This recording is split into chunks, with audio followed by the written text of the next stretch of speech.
People across Louisiana's coast are rushing to prepare for the approach of Ida as that storm continues to gain strength. Oil companies have evacuated oil and gas platforms south of Louisiana, and there's a combination of voluntary and mandatory evacuations for cities and communities across that coast.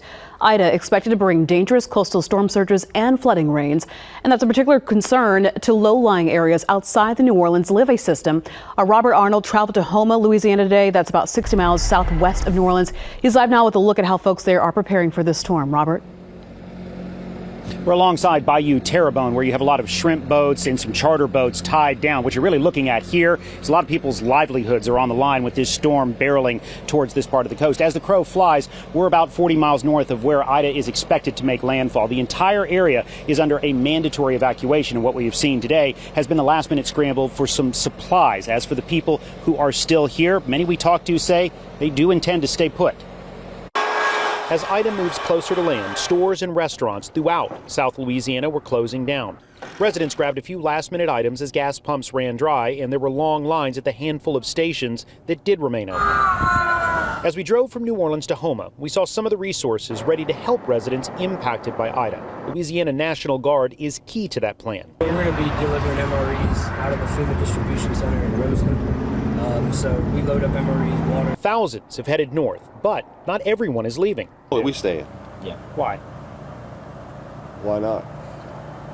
I mean, if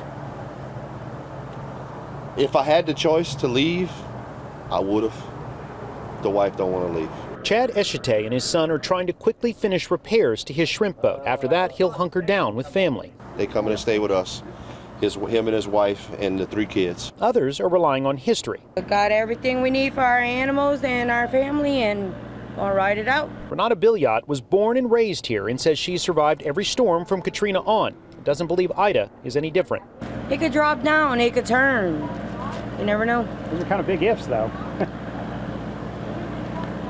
It is what it is. And that is why Terrebonne Parish is going to be instituting a curfew starting at 6 o'clock tonight. Well, actually starting right about now, and they're going to keep that curfew in effect until Ida is through this area. The parish had decided against opening a shelter here. That was some talk at the beginning, but given what the storm surge is expected to do and the rainfall in this area, they went ahead and said those who want to leave the area but need help, they gave them bus rides this morning to Monroe. Reporting live from Terrebonne Parish, Robert Arnold, KPRC 2 News. Robert, thanks. You stay safe out there.